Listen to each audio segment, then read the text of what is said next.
Hello friends, मैं doctor टीना पंचोली और मैं आज आपको बताऊंगी कि मेरे जो पेशेंट्स होते हैं उनकी एक कॉमन कंप्लेन, एक कॉमन क्वेश्चन होता है कि मैम हम किस तरीके की ब्रश यूज़ करें, ब्रश को कब तक यूज़ करें और किस तरीके से ब्रश करें और ब्रश को कैसे हम क्लीन रख सकते हैं। तो इन सब क्वेश्चंस का मैं आज आपको आंसर बताऊंगी कि जो अपन ब्रश यूज़ करते हैं उसके 3 पार्ट्स होते हैं। एक तो हेड पार्ट जिसे हम ब्रश करते हैं, दूसरा जिसको हम पकड़ते हैं वो ग्रिप करते हैं वो हैंडल। अब इन दोनों को जोड़ने वाला पार्ट शैंक होता है। जो हैंडल है उसके बहुत सारे टाइप होते हैं, या तो स्ट्रेट होता है या हैंडल और जो हेड होता है उसके बीच में एक थोड़ा सा एंगल बनाता है शैंक, या फिर ये जो हैंडल और हेड है वो थोड़ा फ्लैक्सिबल हो सकता है। अभी ये तो टाइट है लेकिन कई ब्रश आती है जो फ्लैक्सिबल होती है। तो ये सब आपकी ग्रिप को बढ़ाने के लिए होती है। और फ्लैक्सिबल एंड और जो angle and Contra angle and होता है वो आपके पीछे वाले दांतों को, जो पीछे की दाढ़ है उसको क्लीन करने में थोड़ा ईजी हो जाता है, वहाँ तक पहुँचने में थोड़ा आसानी हो जाती है। और इसके अलावा जो आपका जो हेड पार्ट है उसकी साइज़ एज के अकॉर्डिंग डिसाइड होती है। तो अगर आप 12 साल से ऊपर हैं तो लगभग 25 mm का हेड हम प्रिस्क्राइब करते हैं। इसके अलावा जो हेड पार्ट के ऊपर फिलामेंट्स दिखते हैं जो आपके दांतों क्लीन करते हैं उनको हम ब्रिस्टल्स बोलते हैं। ब्रिस्टल्स अलग अलग शेप में और हार्डनेस में अवेलेबल होते हैं। तो हो सकता है कि ये जैसे अभी बराबर सभी बराबर साइज़ में हैं, एक ब्लॉक की तरह दिख रहे हैं, तो इनको ब्लॉक ब्रिस्टल्स बोलते हैं।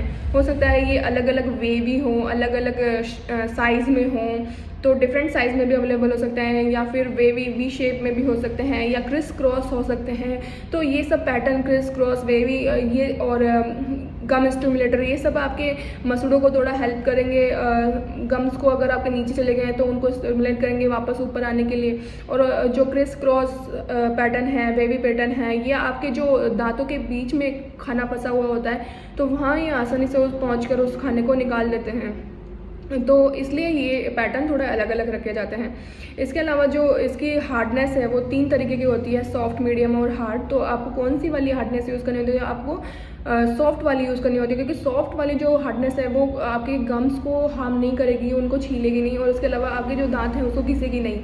तो और थोड़ा सा ये जो गम्स के हल्का सा नीचे जाकर वहाँ पे प्लाक और कैलकुलस जो कि दांतों पे जमने वाली गंदगी होती है उसको हटाने में हेल्पफुल होगी। इसके अलावा अगर मीडियम और हार्ड यूज़ करते हैं तो वो आपके दांतों को घिस देगा वहाँ पे, और मसूड़ों को हर्ट करेगा, वहाँ से उसको बार बार इरिटेट करेगा, तो आपके मसूड़े नीचे चले जाएंगे।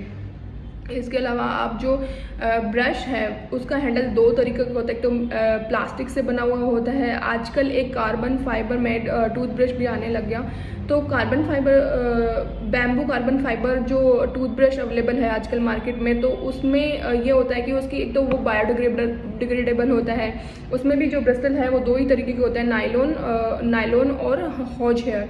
तो बायोडिग्रेडेबल होने के साथ साथ इसमें बैम्बू है तो वो उसमें एंटी माइक्रोबियल एक्टिविटी होती है, तो वो बैक्टीरिया कम ग्रो करते हैं उस टूथब्रश पे। इसके अलावा वो ओरल माल ऑर्डर, मतलब जो मुंह में बदबू आती है उसको भी थोड़ा कम करता है। और जो ये ब्रिस्टल्स हैं वो तो 2 तरीके के होते हैं, या तो ये सिंथेटिक नायलॉन के बने हुए होते हैं या फिर नेचुरल हॉज हेयर के बने हुए होते हैं। अगर ये सिंथेटिक हॉज हेयर है, कंपैरेटिवली हम जब कंपेयर करेंगे दोनों में, तो जो नायलॉन से बने हुए ब्रिस्टल्स हैं वो कंपैरेटिवली ज़्यादा थोड़ा सा क्लीन करेंगे, तो और वही मार्केट में थोड़ा ज़्यादा अवेलेबल होता है। अगर इसके अलावा ये तो था मैनुअल टूथब्रश। मैनुअल टूथब्रश के अलावा पावर टूथब्रश भी आता है। पावर टूथब्रश और मैनुअल टूथब्रश में क्लीनिंग एफिकेसी सेम ही होती है, लेकिन कुछ स्टडी में पाया गया है कि जो पावर टूथब्रश है वो थोड़ा स्लाइटली मोर क्लीन करता है दांतों को as compare to manual toothbrush.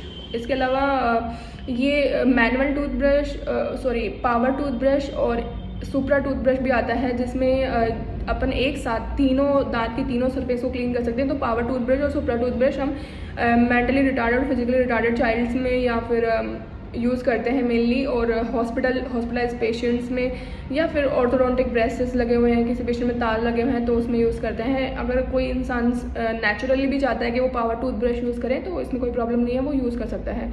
इसके अलावा अल्ट्रासोनिक टूथब्रश भी अवेलेबल होते हैं। तो अल्ट्रासोनिक टूथब्रश भी same as a power toothbrush, ये भी क्लीनिंग एफिकेसी ठीक होती है, ये भी आप यूज़ कर सकते हैं। और एक च्यूएबल टूथब्रश भी अवेलेबल होता है। अगर आप ट्रैवल कर रहे हैं जहाँ पे पानी अवेलेबल नहीं है, आपको ब्रश करना है, तो आप इन च्यूएबल टूथब्रश से भी ब्रश कर सकते हैं। और लेकिन इनको निगलना नहीं है, आपको स्पिट करना पड़ेगा, थूकना पड़ेगा। इसके अलावा आपको जो ब्रश है उसको कैसे क्लीन रखें, आप ध्यान रखें कि जब भी आप ब्रश करें तो ब्रश करने से पहले और उसके बाद आप ब्रश को एक बार गर्म पानी में टैप वाटर में धो लें, ताकि जो ब्रिस्टल्स है वो थोड़ा नरम हो जाए और आपकी गम्स को और हार्म ना करे, कंफर्टेबली आप ब्रश कर पाएँ। इसके अलावा आप ब्रश को 30 सेकंड के लिए जो mouth wash, antibacterial mouth wash, उसमें भी डिप करके रख सकते हैं, उससे भी ये क्लीन हो जाएगी। और ट्राई करें कि अगर आप एक ही साथ 2-3 ब्रश रख रहे हैं तो ये एक ब्रश दूसरी ब्रश को टच ना करे, और आप ओपन स्पेस में टूथब्रश को रखें ताकि ये आराम से ड्राई हो जाए, उस पर बैक्टीरिया ग्रो ना करे।